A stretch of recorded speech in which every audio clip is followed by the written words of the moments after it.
Welcome to my channel. Don't forget to like and subscribe. I'll risk everything. Don't stop. The alien queen's obsession with forbidden humans. The human was dragged across the polished obsidian floor, his boots squeaking in a way that made the entire chamber sound less like a court of judgment and more like a child pulling balloons at a carnival. He straightened himself once the guards shoved him forward, brushing off invisible dust, then looked up at the towering figure on the throne.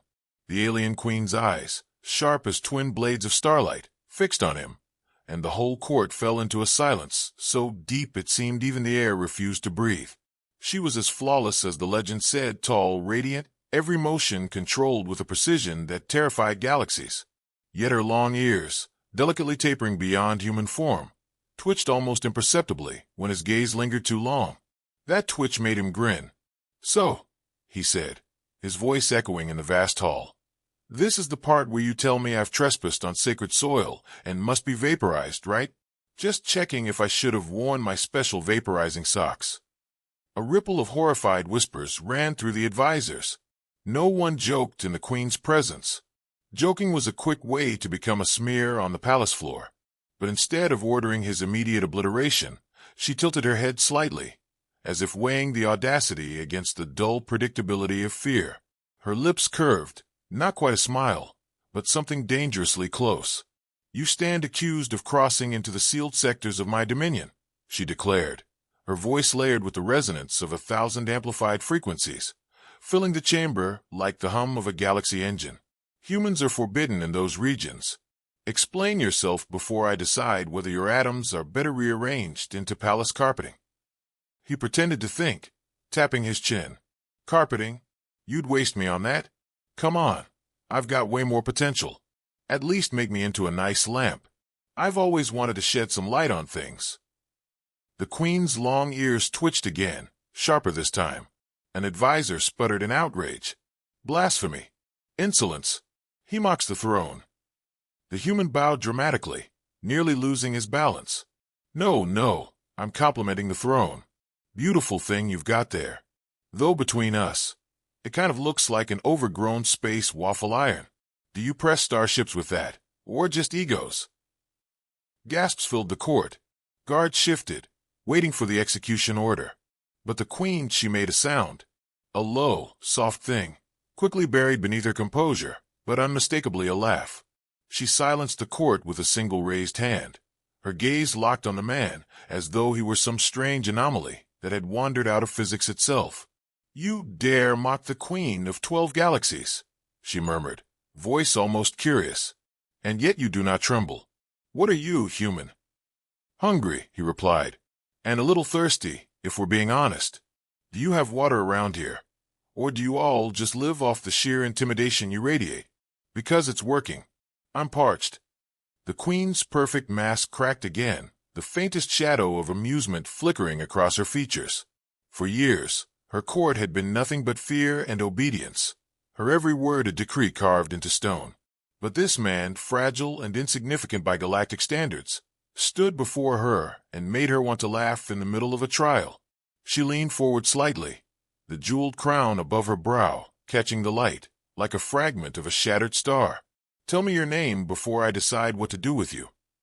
He spread his arms. "Name's Elias, explorer, occasional disaster magnet, and proud owner of 2 left feet when dancing. You can execute me, imprison me, or, if I may suggest, a comfortable guest suite with complimentary breakfast would be nice. I'm not picky about the coffee, but please, no instant." Somewhere in the chamber, a guard choked, trying to smother laughter. The queen's gaze snapped toward him, and the man immediately turned pale, stiff as stone. Yet her focus drifted back to Elias, as though the rest of the world had dimmed. "Elias," she said, savoring the name like a forbidden taste. "You trespass where none of your kind have dared, and yet you jest as if death were a trivial inconvenience." "Well," Elias said, shrugging, "death and I have an understanding. I do something stupid. It waits patiently, and somehow I slip by. It's a good arrangement. You'd like it." Her lips parted, then closed again. She should have ordered his end. She should have crushed him beneath the weight of her rule, as she had with countless others. Instead, She found herself curious. Curious about this strange human with the reckless humor and fearless eyes. The advisors began to murmur urgently, demanding punishment, but she silenced them all with a single word. Enough. The hall stilled. Her gaze lingered on Elias. You are guilty, she declared, her voice regaining its iron edge. Yet, I will not decide your fate today. Elias tilted his head. So, no carpeting? Her long ears twitched once more. No, she said softly. Not today. And for the first time in years, the alien queen felt something dangerous stir within her, something even she could not control. Elias was still in the palace, which by itself was proof that the universe had a sense of humor. Any other human would have been vaporized, turned into stardust, or politely escorted into a black hole by now. But instead he was seated in a chamber that looked like a fusion of a royal court and a spaceship's command deck. A servant placed a tray in front of him, loaded with shimmering food that pulsed faintly, as though it had opinions of its own. He poked one of the dishes with a fork. It jiggled, then hissed at him. Lovely, he muttered. Breakfast that fights back. Just what I needed. You will eat, came the queen's voice from behind, and Elias turned to see her standing at the entrance. She didn't walk so much as glide, her steps measured, her presence heavy enough to make the walls themselves straighten. Elias gestured at the glowing dish. Does it eat me back, or is this a one-way relationship? I've had some bad breakups, Your Majesty, but never with dinner. The queen's ears twitched. The advisors flanking her looked like they'd rather swallow plasma grenades than endure another of his jokes. She ignored them, approaching his table with that terrifying poise.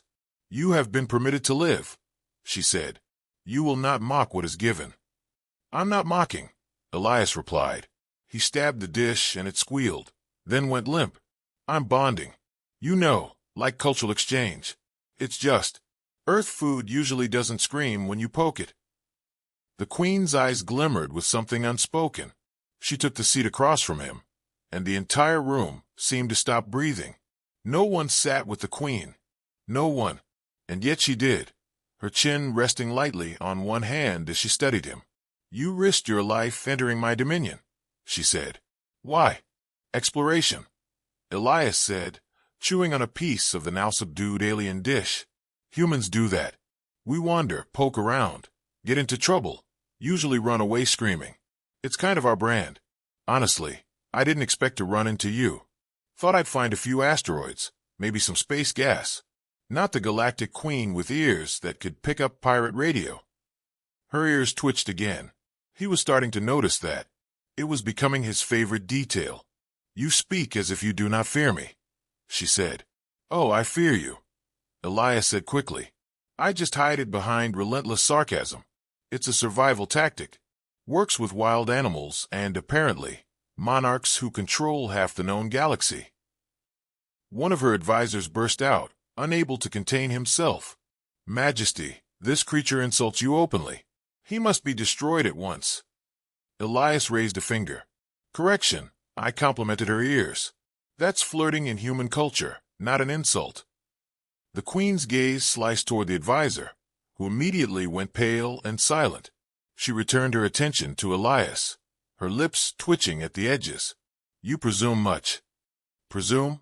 No, no. I improvise. Much safer. Presuming gets you killed. Improvising just occasionally gets you imprisoned at a palace, with a beautiful queen threatening to turn you into carpet. I call that an upgrade. Silence fell, but this time it wasn't suffocating. It was sharp, charged, like the space before a storm. The queen rose gracefully, her long cloak trailing behind. You will accompany me, she commanded. To dinner? Because honestly, I'd kill for a burger, Elias said, standing anyway. To the War Council. Elias blinked. Oh, right. The thing where generals decide who explodes next. Sure. I'll bring my winning personality. The War Council chamber was a vast sphere suspended in zero gravity.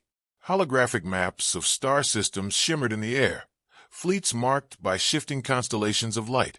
The generals, alien beings of different worlds, some scaled, some metallic, all terrifying, saluted the queen, then scowled at Elias as if he were a stray cockroach.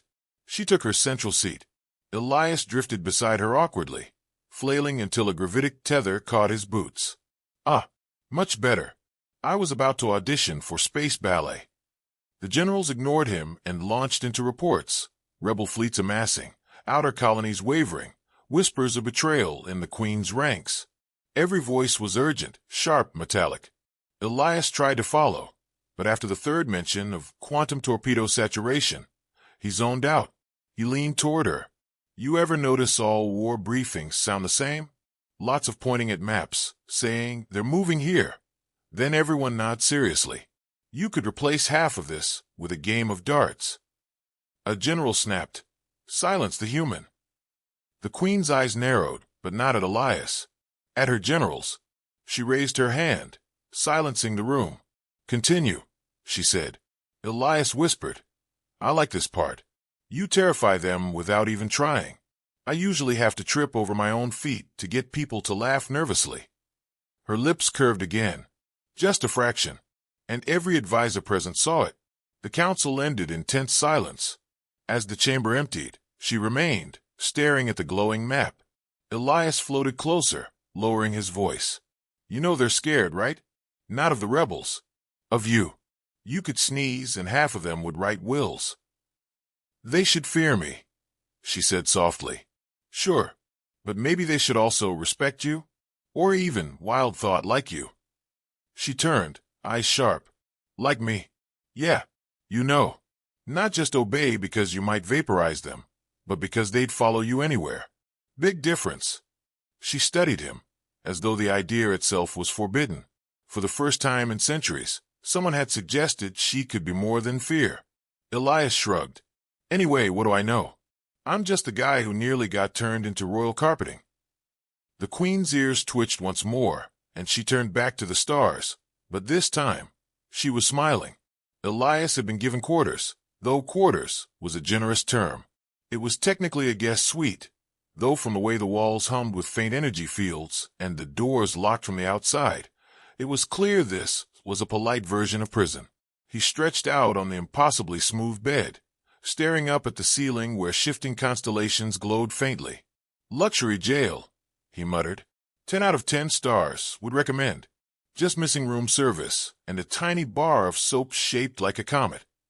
The door slid open, and the Queen entered without preamble. She did not knock. Elias sat up quickly. Right, he said. Do you people not believe in privacy? Or is that just a monarch perk? Because I was about to practice my moonwalk. Her long ears twitched at the word. Moonwalk. A sacred human dance move, Elias said solemnly. Usually performed to confuse enemies and impress potential romantic interests. You'd love it. Her gaze lingered on him longer than usual, as if trying to decide if this was mockery or truth. He grinned, because it was both. You are summoned, she said finally. A matter requires your presence.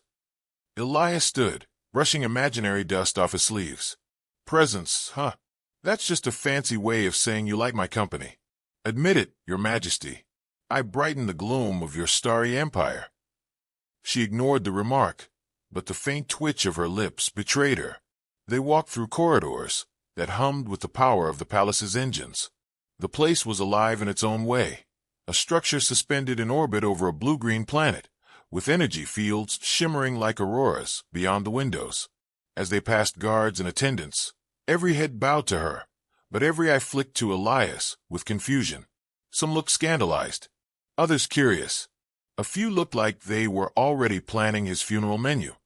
They arrived at a smaller chamber, lined with holographic projections. It was the Queen's private strategy room, though Elias immediately noticed the most important detail, a small silver tray on the central table, holding a steaming cup. Coffee, he breathed, rushing forward. You beautiful alien genius. You have coffee. She raised a brow. You recognize it? Recognize it? Elias grabbed the cup, inhaled the aroma, and nearly wept. This is the nectar of human survival. Wars have been fought over less. If you wanted me loyal, all you had to do was bribe me with this. He sipped, then winced. Okay, it tastes like battery acid and regret, but still. It's the thought that counts. The Queen's eyes softened almost imperceptibly. I acquired it for you. Your kind seems dependent upon it. Addicted, technically. But yes. Congratulations, Your Majesty. You've just improved interspecies relations by at least 50%. Before she could respond, the holograms around them flickered, displaying star systems under her dominion. Red markers pulsed where unrest was growing. She gestured to one of them. The rebellion spreads. My fleets falter. My generals whisper treason. And yet, she looked at him.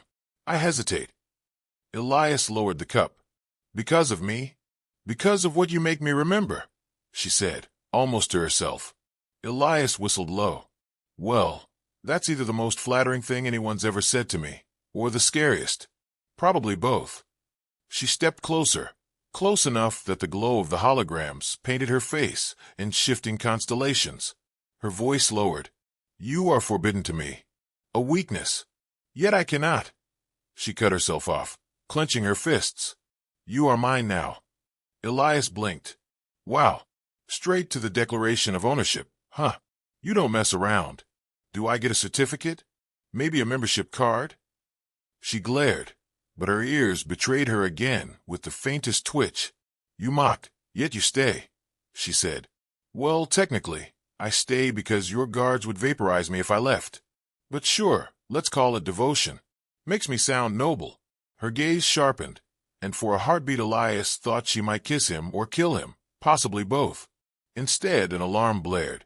The holograms pulsed violently, flashing warnings. One of her generals appeared in the projection, bowing hastily.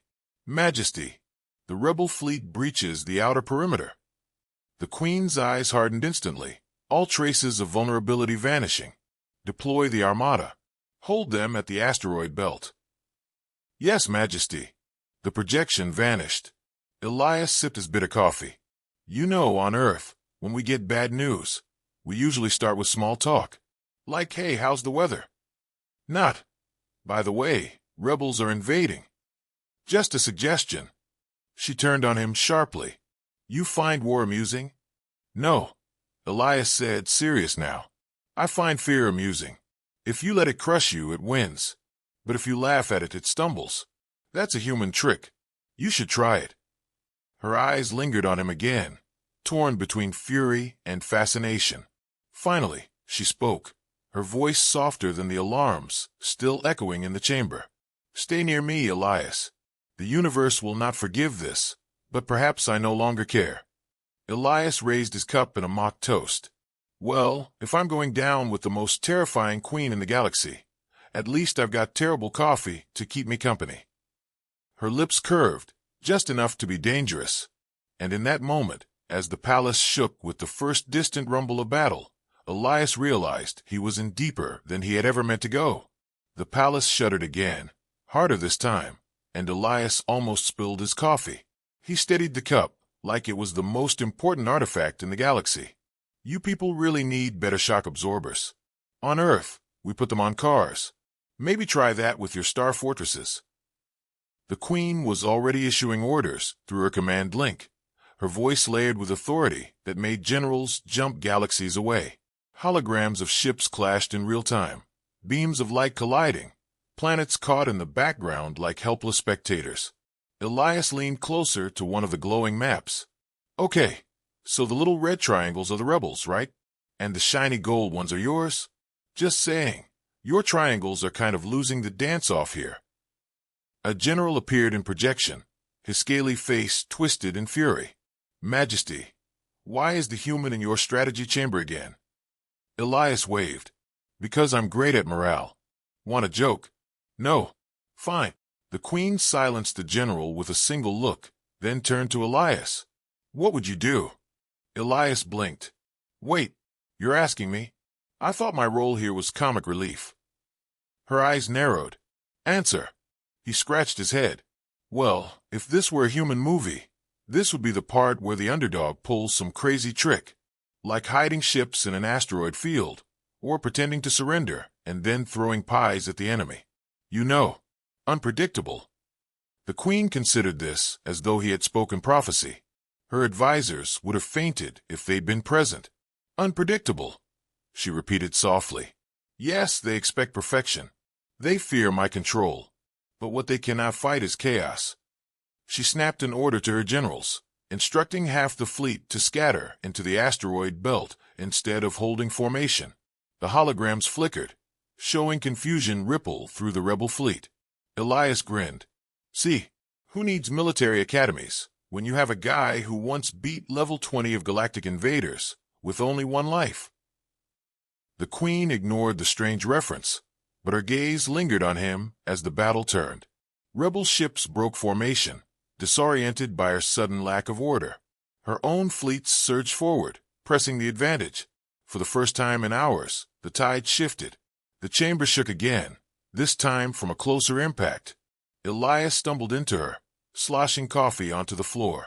Okay, that one wasn't me. Just to be clear. She steadied him with one hand. You are reckless, infuriating, and fragile. Yet you alter the course of war with a single thought. Or a single bad analogy. Elias said. Don't give me too much credit. I just wing it. That's the human way. Wing it until something explodes. A new alert blared. The rebels had launched boarding parties, storming the outer decks of the palace itself. The Queen's eyes hardened. They come for me directly. Elias sighed. Of course they do. Nobody ever just knocks politely and asks for tea. Guards rushed in, weapons ready. The Queen drew herself taller. Protect him, she commanded, and the guards blinked in shock. No outsider had ever been worth guarding, but they obeyed. Elias raised his eyebrows. Well, that's new. Usually I'm the distraction while everyone else escapes. I must be moving up in the galaxy. The corridors of the palace became chaos. Rebel soldiers in jagged armor clashed with royal guards, energy blasts scorching the walls. Elias ducked as one shot singed over his head. You guys really don't do warning shots, do you? The Queen fought like a force of nature, her movements precise and terrifying, each strike felling enemies who dared approach. Elias, on the other hand, improvised, yanking a loose panel from the wall and smacking a rebel in the face. See, he shouted. Human ingenuity. Who needs plasma rifles when you've got good old-fashioned blunt trauma? The Queen spared him a glance, her ears twitching as though she wanted to laugh and scowl at the same time. Together, they forced their way through waves of enemies, reaching the inner sanctum. Once the door sealed behind them, Elias leaned against a console, panting. Well, that was fun. Next time, though, maybe let's invite them for dinner instead of a shootout. The Queen was silent, pacing with restless energy. At last, she stopped, looking at him with a gaze that pinned him in place. You risked yourself in battle for me. Technically, I risked myself because I had no choice, Elias said. But sure, let's call it devotion again. I'm really racking up loyalty points here. She stepped closer. You could have hidden. You could have fled. Yet you fought at my side. Yeah, well, Elias shrugged. I don't like bullies. Doesn't matter if they're rebels, kings, or the guy who cuts in line for tacos. Something in her expression cracked, just for a heartbeat. Her voice dropped, soft but unyielding. You are mine, Elias. Not as prisoner, not as subject, but as something I cannot name. Elias held her gaze, searching for the right joke, the right quip to break the intensity. None came. Instead, he raised his cup, realized it was empty, and sighed.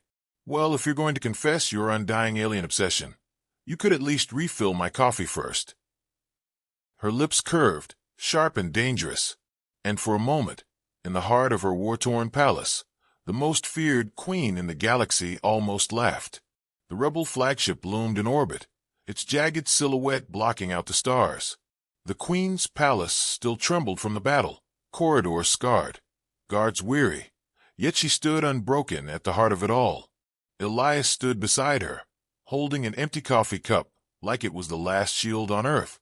You know, he said, if I had a nickel for every time someone tried to overthrow your empire in the last 24 hours, I'd have 2 nickels, which isn't much, but it's weird that it happened twice. The Queen's ears twitched, though her gaze stayed locked on the holographic projection of the flagship. They will not stop. They believe I am weakened, that I have become distracted. Elias pointed at himself. Well, yeah, you are distracted. By me. Can't blame them for noticing. I'm very distracting. It's my most dangerous weapon. She turned, studying him, with that same unreadable expression that had haunted him since the first day. You jest, but it is true. And yet it is also my strength. The war council gathered again, ragged and nervous. Generals muttered about retreat, about conserving forces. Elias leaned against the table, shaking his head. You people really don't get it, do you? Retreat just proves them right. You want to win. Do the one thing they'll never expect. The queen arched a brow. And what is that, Elias? Talk to them. The entire chamber fell silent. Then laughter, bitter, disbelieving, erupted from the generals. Elias waited until it died down. Look, you've scared them for centuries. Fear got you here, sure. But fear doesn't last. People get tired of shaking in their boots. You want them to stop fighting? Show them something new. Show them that the Almighty Queen isn't just a scary voice and a fleet of doom cannons. Show them you can care. The Queen's advisors nearly fainted, but she said nothing. Her eyes were locked on him, sharp as blades, soft as shadows. Finally, she nodded once. When the communication channel opened, the rebels expected threats, demands, the usual icy decree. Instead, the Queen stood tall and said, You want freedom. You want dignity. I have ruled with fear, but no empire can last forever on fear alone. She paused, then glanced at Elias, who gave her a tiny thumbs up. From this day forward, I will not rule as a tyrant, but as one who risks everything for more than fear. The rebel commander sneered on the projection. Why should we believe you? Elias stepped into view, grinning. Because if she can put up with me without vaporizing me, she can put up with anyone. There was stunned silence on both sides, and then laughter. Not cruel, but real. The kind Elias had only ever heard from people letting go of something heavy. The battle did not end with another wave of fire, but with ships lowering their weapons, uncertain but willing to test this strange new path. It was not victory, not yet, but it was something better, possibility. When the chamber finally emptied, Elias slumped into a chair. Well, congratulations. You didn't kill everyone. That's progress. The Queen approached, her presence less heavy than before, though still powerful. You mock even in the face of history. Of course, Elias said. That's the human way. Laugh at the impossible, then trip into making it happen. She studied him, ears twitching once more. You changed me. I think you changed yourself, Elias said. I just poked the cracks and made fun of your throne. Her lips curved. The throne does resemble a waffle iron. Elias blinked. Did you just make a joke? Perhaps. He grinned. Oh, you're doomed now. Once you start, you can't stop. Next thing you know, you'll be doing stand-up comedy tours across the galaxy. She stepped closer, so close he could feel the heat of her presence. Stay with me, Elias. Not as prisoner, not as distraction, but as equal. He looked at her, at the Queen who had once terrified entire star systems and now stood vulnerable before him. For once, he didn't deflect with a joke. He just nodded. Yeah, I'll stay. The stars outside the palace glimmered, fleets scattered, rebellions hesitated, and for the first time in centuries, the Queen's empire shifted, not from fear, but from the reckless courage of risking everything. Elias raised his empty cup one last time. Now about that coffee supply. If I'm staying, we need to fix that immediately. Her laughter, soft, dangerous, beautiful, echoed through the chamber, mingling with the hum of the universe itself. And in that sound, Elias knew he had changed not just her, but the fate of countless worlds. The end.